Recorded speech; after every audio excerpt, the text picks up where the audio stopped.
One man's trash is another man's treasure. Seems legit.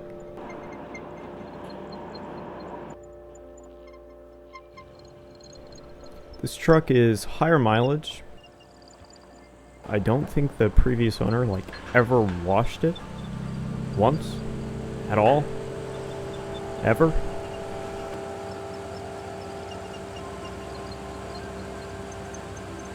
And he had his dog in the truck, I think every single mile, so it was kind of gross. I managed to stop the coolant leak and limped it 40 miles from where it was to the shop, and here we're going to try and breathe some life back into it with busted ball joints, mad steering wheel play, and a leaking cooling system with no thermostat installed. She made it. So now it's up to us to restore this truck to its former glory. Actually, I don't know if it ever had glory, so we're just going to clean it up.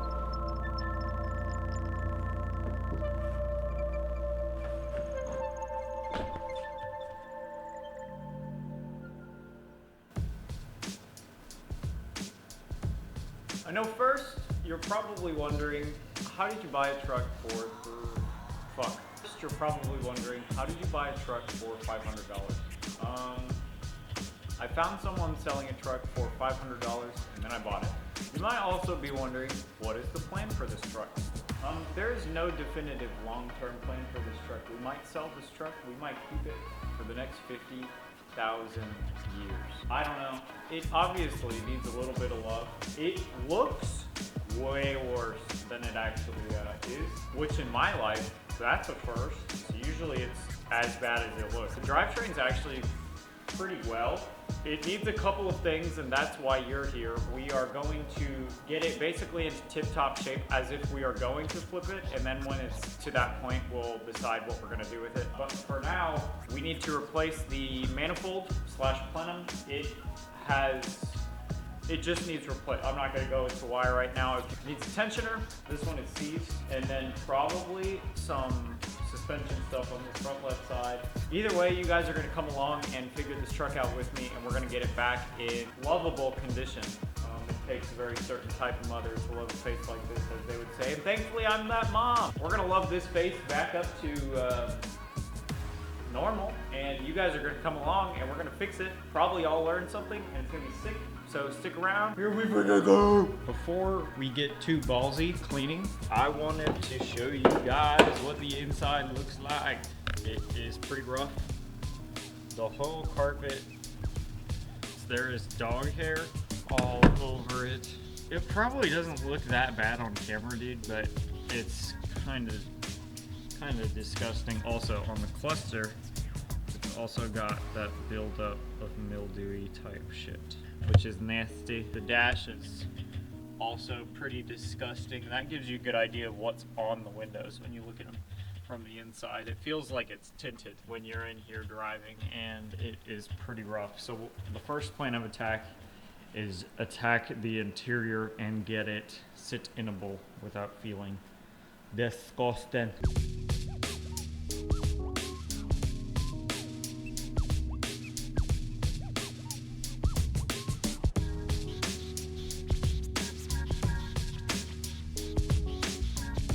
Alright, this is a little bit better. I got a light for the camera. So we've started to clean up this, kind of the side of the seat, a little bit of the front footwell, but as you can see kind of back there, dude, there we go. So this is what it looks like. That other side looked like.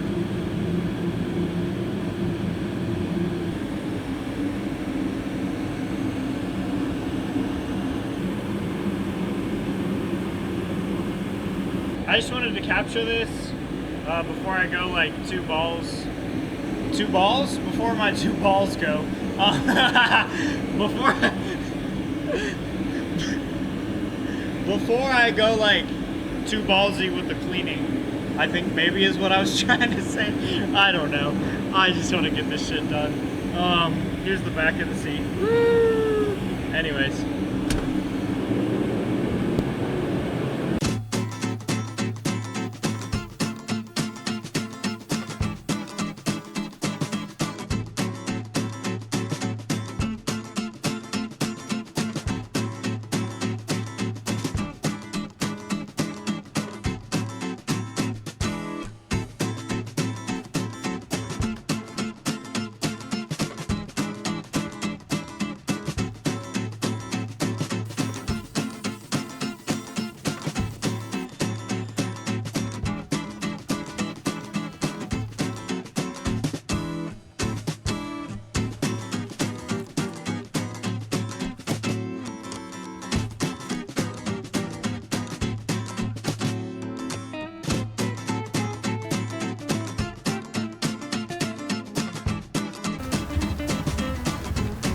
A note that I wanted to make, and I'm sure a lot of you know this and that's great, but for those who don't, if your door is really loud and squeaky, grab a can of WD-40 and blast your door hinges. It takes 5 seconds, WD-40 is cheap. You could hear these doors open from like across the property and now you can't even hear them, so take some time and lube your doors up.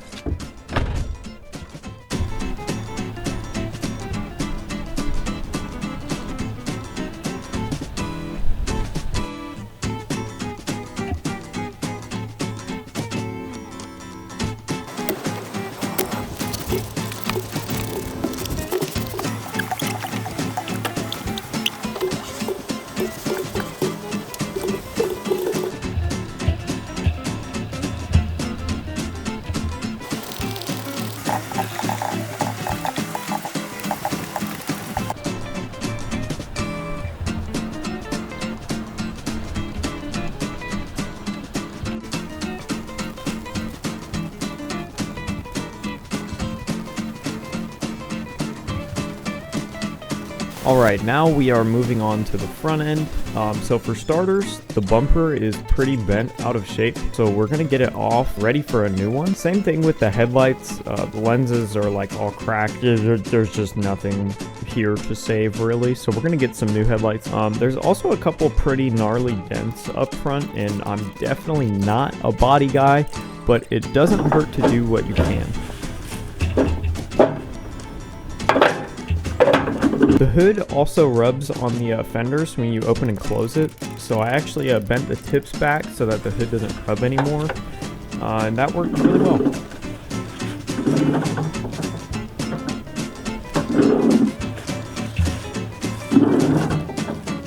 Okay. I'll take it.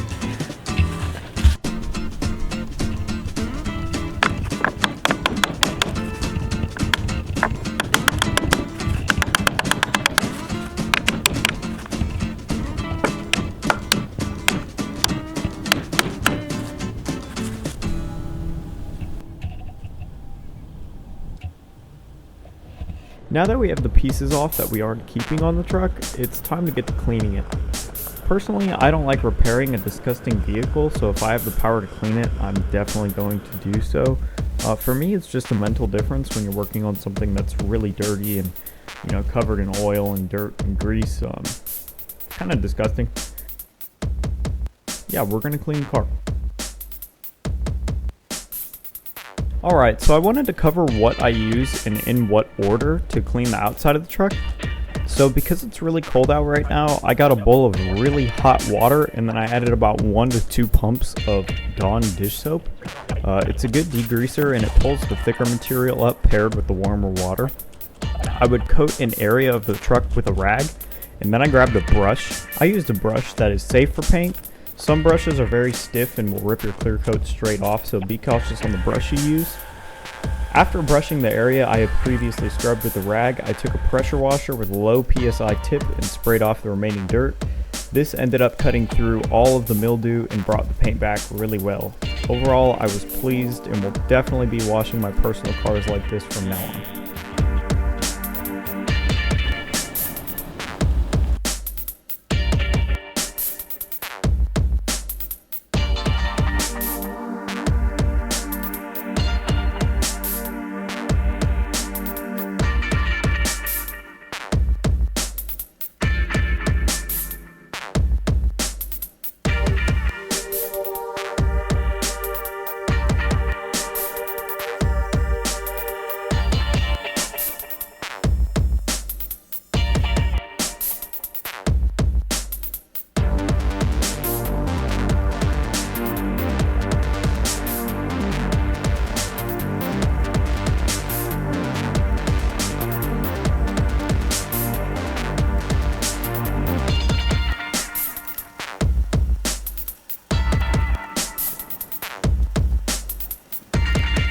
For the wheels, I used Suds Lab Zero Acid Wheel Cleaner paired with Mother's Speed Tire Shine. These two products and a brush and a pressure washer did the job just great. The wheels were probably the most satisfying part to clean as they were super dirty, and with that Zero Acid Cleaner, they cleaned up really nice.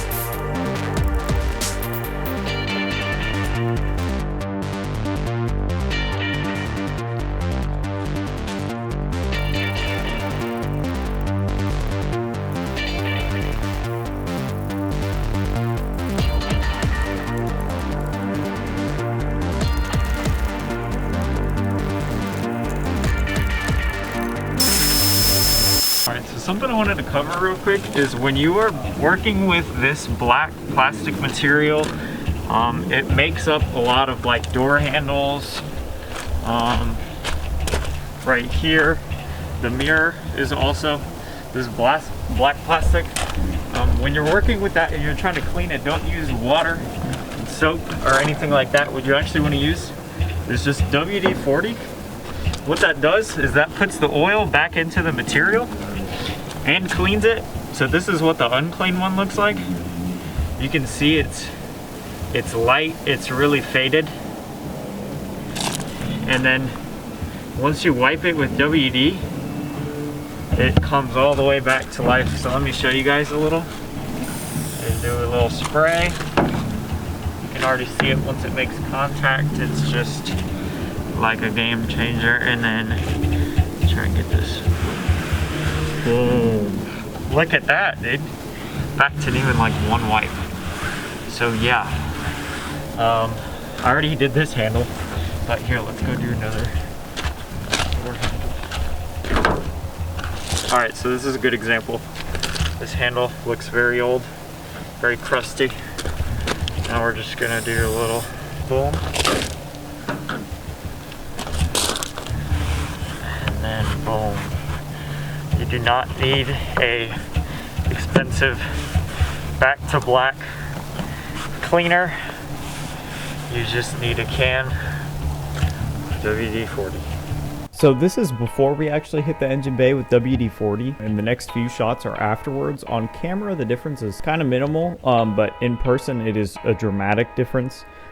It doesn't take long at all to just run a rag over your hoses and your intake, and it keeps the value in your vehicle. You know, when people, if you ever try to let your vehicle go, sell it or whatever, when people pop the hood and it's all dirty and disgusting and you don't know what's going to blow up next, that's just not a good look. So maintain your vehicle by using some WD-40 to clean your engine bay. Overall, I'm really pleased with how the truck turned out. Just a basic clean and bringing back the plastics really made it feel like a truck again and not a moldy lawn ornament. It's not perfect, but it's come a long way from when we got it. And in the next video, we're going to be going to get the manifold, the bumper, and the headlights, and we're going to throw those on, so you're not going to want to miss it. What the fuck are you doing? If you're still here, please subscribe, and thank you so much for watching my videos. Have a blessed day.